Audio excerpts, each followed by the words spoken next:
I'm Momoko. I'm David Meyer, and we've known each other since we were 18, so half our lives now. Half our lives now. We've been married almost 10.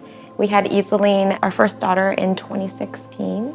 And in 2017, we discovered a lump on her back.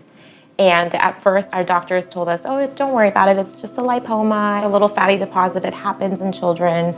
So they just sort of referred us to a specialist to do a quick biopsy, and they didn't find anything at first, right? And then they sent us home. Yeah, it took 3 months to look at it. You know, doctors don't want to tell you that your child has cancer. Like, we had to really take ownership of her health and say, like, no, something is wrong. She's a really late crawler, hasn't started really talking at all. Developmentally, she had maybe less than 10 words, I think, at the time. Wasn't even like thinking about pulling herself up or even showing signs of walking, and so we knew something was wrong. It actually ended up being a very rare form of cancer. When we first found it, there was less than a dozen cases that we had people reported on it. When they discovered it, they basically told us there's not really a protocol for treatment for this type of cancer, but we will treat it like a Ewing sarcoma. For a split second, I remember fear, but honestly, I think my first thought was that we needed to be strong for our daughter. I felt like when we first heard the news about Iselene's diagnosis was, it's go time. There's no time to waste. I think we both dove headfirst into this, and we were like, we're gonna make this happen. She is gonna survive. And that was sort of our mindset. It was 30 weeks total, 15 sessions every 2 weeks of chemotherapy. And that was really scary. And the chemo was really, it was hard, obviously, because she's a baby and she can't really tell you how she's feeling. I had just started reading this book, and it was called Option B by Sheryl Sandberg. And she wrote this book about her life and how she dealt with everything after her husband suddenly passed away. And one of the quotes in her book, it was, if option A isn't available, let's kick the shit out of option B. And that's kind of how we sort of approached everything that came at us. We really decided to find joy and celebrate whenever and whatever we could. We would go to the same Italian restaurant.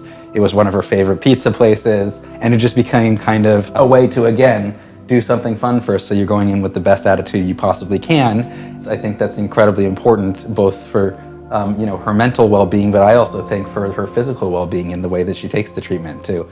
Obviously, there's no playbook for this. No one tells you how you're supposed to deal with it, but we just took our cues from our daughter. Yeah, honestly, that was one of the most impressive things. She would obviously have hard days. In the middle of her treatment, there was a period of time where she wasn't eating. She had to have a feeding tube for a while. There would be nights where she'd just want to lay in bed and, relax with you. And there were other nights too where she'd be in a silly mood and she would be giggling with you and she'd be joking with you. It's incredibly nerve-wracking to be in this situation, but you don't want to just mope around and be sad the whole time, especially when your daughter, who's actually going through this, can have such a great attitude about it. Her ability to just take the pain and then move on from it, I don't know if that's just human nature. It was very incredible to watch. I think it's a uniqueness to a child. Kids with cancer, I think they tend to be much more resilient and much stronger because I think they're able to sort of move forward from that pain and not dwell on it. So if this is how she's dealing with it, then this is how we should be dealing with it. Hi.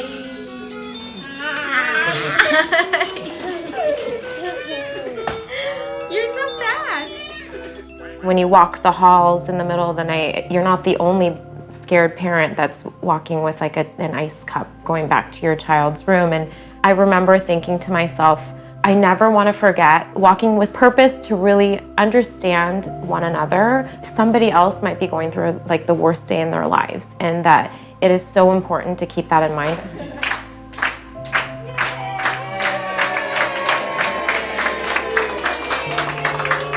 To have such amazing doctors, to have such amazing nurses, but also to see the other families going through it. There's an energy there that this is one of the worst times in your life that you'll ever be involved in. But to know that there's that support system, to know that there's others going through it, I can't imagine doing it alone. And so when I think of Walk with Purpose, I think of kind of forging those bonds, getting through these tough times together. And we were lucky enough to end up where we did. Never like the bee.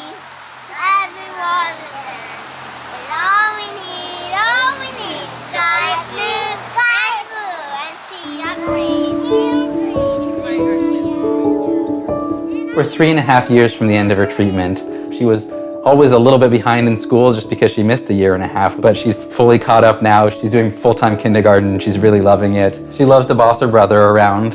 She's got a 2.5-year-old brother, Teddy, who's in preschool now, and they're kind of best friends who scooter around New York City together and really enjoy each other's company. Yeah, and she's a sweet big sister to our 4-month-old baby as well. So we've seen her grow up into this really amazing little girl. And I think one of the things that we're both preparing ourselves for now is how do we approach this topic with her? I don't really know what the answer is, but so far as the questions come, I think we've decided let's not sugarcoat the experience. The goal is for her to own her own story, to be able to talk about it, to be able to share it with whoever she wants to share it with. Even though she was very young, there's no way that this didn't shape her personality. It's certainly given her, I think, a determination and a fearlessness that, whether she knows it or not, is a part of her experience. There's always the possibility of the cancer coming back. There's also the possibility of side effects. I mean, she was given chemotherapy for a very long time at a very young age. When we go to the doctor, she asks, why did I get cancer? Can I get cancer again? We want to be honest and open and forthright with her and make sure she really understands and can embrace her experience. We're going to continue to live with that uncertainty for the rest of our lives effectively, but it's not something that we want to focus on. We're choosing to focus on the future and choosing to allow her to be a child. We can drown in the unknown, but I think we choose to take the perspective that life is short and we really want her to choose joy.